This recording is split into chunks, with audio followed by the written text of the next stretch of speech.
dignitaries, respected jury members, teachers, and my dear fellow participants, Assalamu alaikum warahmatullahi wabarakatuh.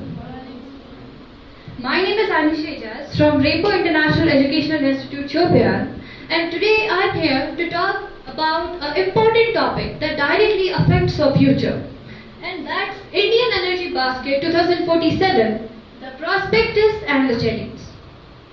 Whenever we talk about 2047, when India will be celebrating the 100th year of its independence, a question arises in our mind that where will the energy for our homes, for our cars and for our factories come from? And इसी चीज को समझने के लिए first of all we have to understand what is energy basket. Energy basket जो है it's the mix of different sources of energy जैसे हमारे पास solar, nuclear, hydro, wind या बाकी और sources है जिनका mix बना के हम better India बना सकते हैं. और simple terms में अगर मैं बोलूँ तो it's a method to create such a mix that can be clean, reliable as well as affordable. तो चलते हमारे सबसे पहले पॉजिटिव साइड की तरफ जो कि है हमारा प्रोस्पेक्टस. ये ऑलरेडी बहुत स्ट्रॉन्ग है तो इसके बारे में बात करते हैं. As we know, India is a subtropical country और India receives an abundant amount of solar energy.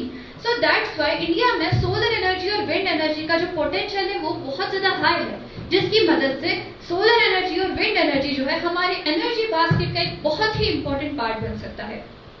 अगर हम बेसिक नंबर्स की बात करें तो 31 जुलाई 2026 के डेटा के अकॉर्डिंग अगर हम देखें तो इंडिया की सोलर एनर्जी कैपेसिटी जो है दैट्स 165 गीगावाट्स, और बात करें नॉन फॉसिल एनर्जी कैपेसिटी की तो 300 गीगावाट्स जो इंडिया है ऑलरेडी क्रॉस कर चुका है.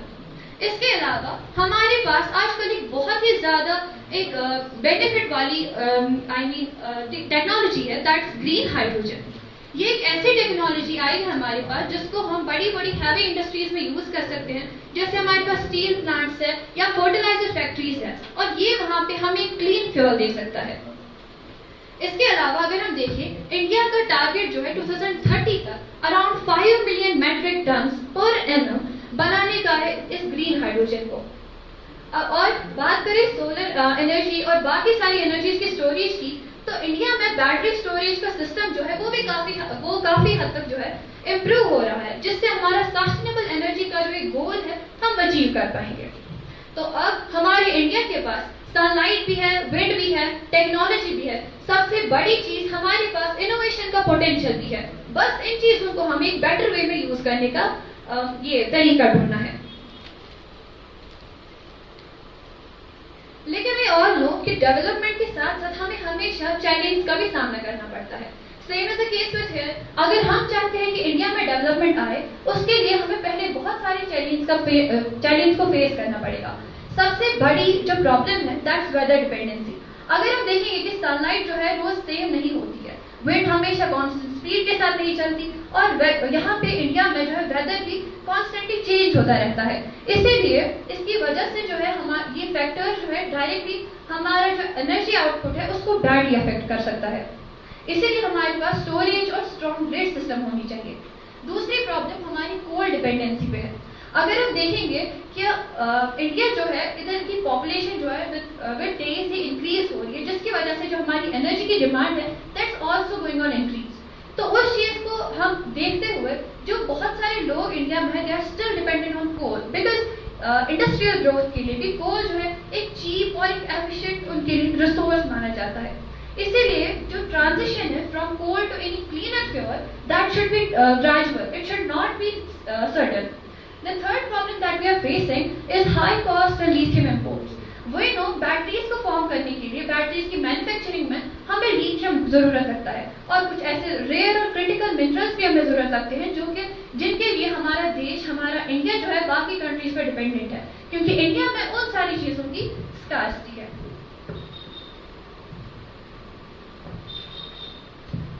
तो अब इन चीजों का सॉल्यूशन क्या है?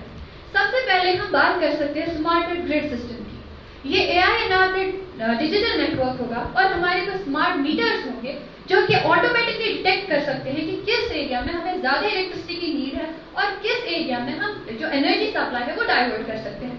दूसरा सोल्यूशन जो है that's local tech and recycling.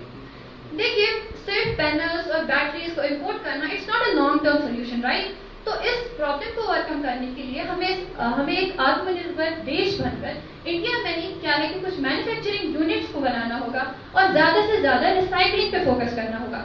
जैसे हमारी पुरानी बैटरीज है या जो हमारा ई वेस्ट है, उसको खाली वेस्ट ना समझकर उसमें से हम कुछ यूजफुल मटेरियल्स, यूजफुल मिनरल्स को फिर एक बार एक्सट्रैक्ट कर सकते हैं। तीसरी बात है डिस्कॉम सपोर्ट की।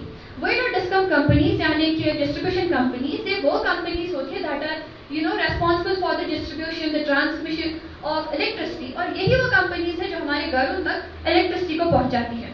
अगर हमारा पावर लॉस दिन ब दिन कम होता जाएगा, हमारी बिलिंग सिस्टम बेटर होगी और हमारा सिस्टम फाइनेंशियली स्ट्रांग होगा, तो दिन ब दिन हमारा जो इलेक्ट्रिसिटी का जो सिस्टम है ये डेवलप होगा।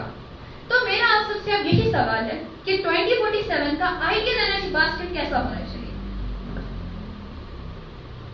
अगर ये सेम क्वेश्चन आप मुझसे पूछे थे नारायण से कि सबसे पहले हमें इस डिस्कशन से बाहर निकलना है कि कौन सा फ्यूल बेटर है, हमें इस चीज की तरफ ज्यादा फोकस रखना चाहिए कि हम कैसे एक ऐसा एनर्जी मिक्स क्रिएट कर सकते हैं जिसकी वजह से कोल की जो डिपेंडेंसी वो धीरे धीरे कम होती जाएगी। तो इन शॉर्ट मैं बोलूंगी लास्ट में कि जो सोलर और इस एनर्जी बास्केट में जो हमारी सोलर और विंड एनर्जी होगी, ये हमें एक क्लीनर फ्यूल प्रोवाइड करेगी। जो हाइड्रो और न्यूक्लियर एनर्जी होगी, ये हमारे इस पहले सेक्टर को सपोर्ट करेगी। बैटरीज जो हमारे पास होगी वो एक्स्ट्रा पावर को सेव करके हमें फ्यूचर में जरूरत लगेगी। और जो ग्रीन हाइड्रोजन है ये डिफरेंट इंडस्ट्रीज में यूज होगा और वहां पे हमें एड देगा। सो लास्ट में आत्मनिर्भर भारत जो है, इसका मतलब सिर्फ ये नहीं होगा कि हमें एनर्जी को कंजर्व करना है, बल्कि इसका मतलब ये होगा कि कैसे हम टेक्नोलॉजी, कैसे हम मैन्युफैक्चरिंग और जिन सॉल्यूशंस को मैंने अब मेंशन किया उनको हम कैसे डेवलप कर पाएंगे। I think that's enough. Thank you for your patience.